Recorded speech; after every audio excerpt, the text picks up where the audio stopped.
చంద్రబాబు నాయుడు గారు అదృశ్యమయ్యారు, కనబడటం లేదు, రహస్య పర్యటనలు చేస్తున్నారు.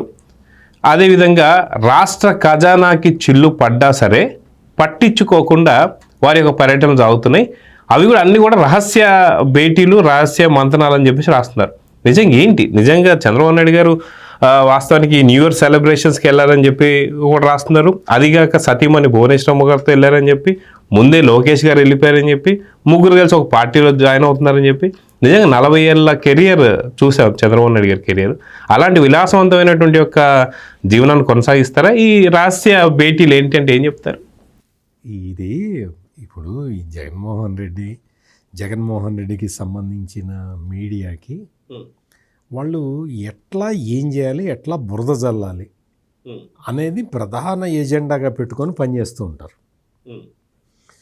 చంద్రబాబు నాయుడు 30వ తారీఖు నుంచి 4వ తారీఖు వరకు ఆయన అందుబాటులో ఉండరు, ఆయన యూరప్ పర్యటనకి వెళ్తున్నారు అని చెప్పి వారం 10 రోజుల నుంచి అన్ని టీవీలలో స్క్రోలింగ్ వస్తూనే ఉంది. ఒక సాక్షిలో తప్ప. ఏబిఎన్లో స్క్రోలింగ్ వస్తున్నది, TV5లో వస్తున్నది, ఈనాడులో వస్తున్నది, అన్ని ఈటీవీలో అన్నిట్లో స్క్రోలింగ్ వస్తూనే ఉంది. చంద్రబాబు నాయుడు మంత్రివర్గ సమావేశంలో క్లియర్ కట్గా చెప్పాడు, నేను వెళ్తున్నాను 30వ తారీఖు నుంచి నేను 4వ తారీఖు వరకు మీకు అందుబాటులో ఉండను, బట్ నా ఆఫీస్ మాత్రం 24 గంటలు పనిచేస్తూనే ఉంటుంది, నేను నా ఆఫీస్తో టచ్లోనే ఉంటాను అని చెప్పి వెళ్ళారు. ఆయన వచ్చాడు, అక్కడి నుంచి హైదరాబాద్ వెళ్ళి హైదరాబాద్ నుంచి వెళ్ళారు ఆయన ఫ్లైట్లో. ఈ షెడ్యూల్ అంతా కూడా మొత్తం తెలుసు, అందరికీ తెలుసు. షెడ్యూల్ అందరికీ తెలియటమే కాకుండా ఆయనకి Z+ కేటగిరీ ఉన్న సెక్యూరిటీ ఉన్న మనిషి. ఆయన టూర్ ప్రోగ్రాము, ఆయన ఎట్లా వెళ్తాడు, ఎక్కడికి వెళ్తాడు అనేది మొత్తం, విదేశీ పర్యటన ఏంటి, ఎక్కడికి వెళ్తున్నాడు, అక్కడ ఉండటం కూడా ఎక్కడ ఉంటాడు అనేది మొత్తం అంతా కూడా ఈ Z+ కేటగిరీ ఆ భద్రతకి సంబంధించిన అధికారులు ముందర స్క్రూటినీ చేస్తే తప్ప ఆయనకి పర్మిషన్ ఇవ్వరు. అంటే మీరు సేఫ్గా వెళ్ళి రావటానికి మేమేం చేయాలో ఏర్పాట్లు అవన్నీ చేసాం సార్, మీరు వెళ్ళి రండి అని చెప్తారు. ఈయనకి Z+ కేటగిరీ సెక్యూరిటీ భద్రత ఉంది కాబట్టి వాళ్ళు క్లియరెన్స్ ఇవ్వాలి, వెళ్ళాలి. జగన్మోహన్ రెడ్డికి ఏంటి అంటే ఆయనకి కోర్టులు క్లియరెన్స్ ఇవ్వాలి.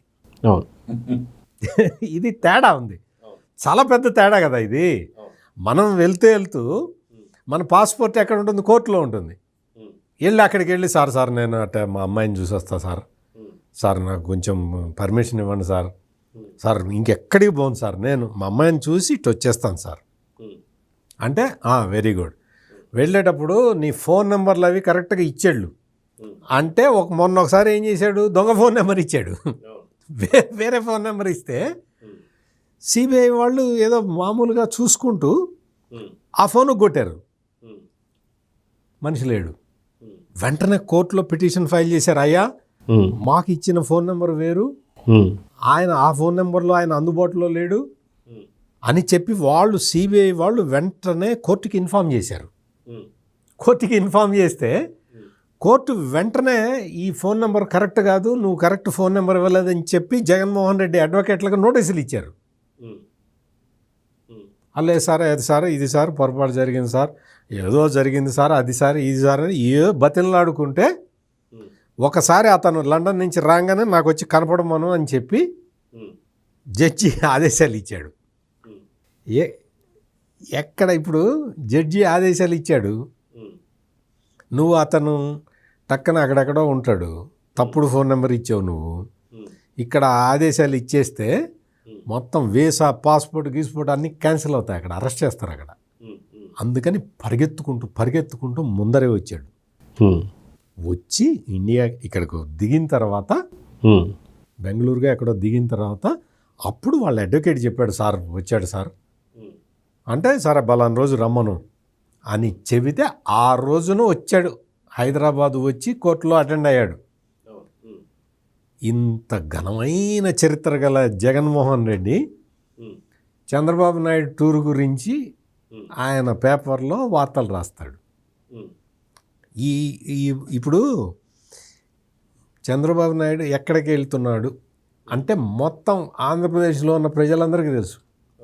ఈ జగన్మోహన్ రెడ్డికి తెలియదు, ఎందుకంటే ఈయన కర్ణాటక వాసి కాబట్టి. ఈయనకి ఎట్లా తెలుస్తుంది? వాళ్ళు జర్నలిస్ట్ అనుకోండి, నేను జర్నలిస్ట్ని, నేనేం చేస్తాను, నా దగ్గరికి ఏదన్నా గవర్నమెంట్కి సంబంధించిన ఇన్ఫర్మేషన్ ఏదన్నా రాలేదనుకోండి, నేను ఎవరినన్నా వేరే వాళ్ళని పిలిచి వాళ్ళకి ఫోన్ చేసి అడుగుతా, అయ్యా నాకు మరి రాలేదు, దీనికి సంబంధించిన సమాచారం ఏదన్నా మీ దగ్గర ఉందా, నేను నా పేపర్లో రాసుకోవాలి కదా, నేను మిస్ అవుతాను, నాకు ఒకసారి పంపిస్తాను అంటే పంపిస్తారు. లేదు, ఆఫీసర్ డైరెక్ట్గా ఎవరైతే ఆఫీసర్ కన్సర్న్ ఉంటాడో అతన్ని అడుగుతాం. పోలీస్ ఆఫీసర్ ఎవరైనా ఉంటే పోలీస్ ఆఫీసర్ని అడుగుతాం. మన సమాచారాన్ని సేకరించి వార్త రాస్తాం. మరి సాక్షి వాళ్ళు కనీసం పక్క పేపర్లు చూడరు, పక్క పేపర్ రిపోర్టర్లతో మాట్లాడరు, వాళ్ళకి వచ్చిన సమాచారాన్ని వాళ్ళు చూడరు, పట్టించుకోరు, తప్పుడు వార్తలు రాస్తారు. వాళ్ళకి అక్కడి నుంచి వస్తుంది, ఆ సమాచారం మాత్రమే రాస్తారు, ఆ సమాచారం మాత్రమే రాస్తారు. కాబట్టి వాళ్ళకి ఏమీ తెలీదు, వాళ్ళు చేసి కన్ఫ్యూజన్ ఉంది అని రాస్తారు. ఏం కన్ఫ్యూజన్ ఉంది? ఎవరికి కన్ఫ్యూజన్ లేదు. ఆయన అక్కడి నుంచి ఆయన ఫ్లైట్లో ఉండగానే ఆంధ్రప్రదేశ్లో ఒక 2 ఇన్సిడెంట్స్, పొదిల్లో ఒక ఇన్సిడెంట్ జరిగితే, ఒక వ్యాపారస్తులకి పోలీసులకి ఘర్షణ జరిగితే ఆయన ఫ్లైట్లో నుంచి ఆదేశాలు ఇచ్చాడు, ఇమ్మీడియట్గా ఎంక్వైరీ చేసి ఆ ఎస్ఐని, కన్సర్న్ ఎస్ఐని సస్పెండ్ చేయండి అంటే సస్పెండ్ చేశారు. దాని మీద హై లెవెల్ ఎంక్వైరీ చేయండి అని చెప్పాడు. ఒక శివలింగాన్ని, ద్రాక్షారామంలో శివలింగాన్ని ఎవడో వాడికిను పూజారికి పడలేదట, వాడు తిక్కలోడు వచ్చి శివలింగాన్ని ధ్వంసం చేశాడు. దాని మీద వెంటనే ఆయన ఫ్లైట్లో నుంచి ఆదేశాలు ఇచ్చాడు, ఇమ్మీడియట్గా పట్టుకోండి అంటే ఇవాళ పోలీసులు పట్టుకున్నారు అతన్ని, శ్రీనివాస్ అనే అతన్ని పట్టుకొని మొత్తం సీసీటీవీ ఫుటేజ్ మొత్తం బయట పెట్టారు. వాడు వెళ్ళి ధ్వంసం చేసి వస్తున్న వీడియో ఫుటేజ్ అంతా వచ్చింది. ఏంట్రా అంటే అక్కడ ఆ టెంపుల్లో పూజారితోటి వ్యక్తిగత గొడవలు ఉన్నాయట, వాడు వెళ్ళి శివలింగాన్ని ధ్వంసం చేశాడు. ఈ విషయాలన్నీ చంద్రబాబు నాయుడు అక్కడి నుంచి ఆదేశాలు ఇస్తున్నాడు, ఇక్కడ పోలీసులు యాక్షన్ తీసుకుంటున్నారు. డోంట్ వర్రీ జగన్మోహన్ రెడ్డి గారు, మీకు వచ్చిన ఇబ్బంది ఏమీ లేదు, మీకు వచ్చిన ఆపద ఏం లేదు. కావాలంటే జగన్మోహన్ రెడ్డికి ఇప్పుడు ఆయన పార్టీ లీడర్ల మీద చాలా కేసులు ఉన్నాయి కదా, ఎవరికి బెయిల్ కూడా రావట్లేదు కదా, ఆ కేసుల ఇన్ఫర్మేషన్ కూడా చంద్రబాబు నాయుడు దగ్గర ఉంటుంది. అందుకని మీరు పెద్ద ఆందోళన వ్యక్తం చేసి తెలుగుదేశం పార్టీలోనే పెద్ద చర్చ జరుగుతుంది, చంద్రబాబు నాయుడు ఎక్కడికి వెళ్తున్నాడని మీరేం ఆందోళన చెందక్కర్లా.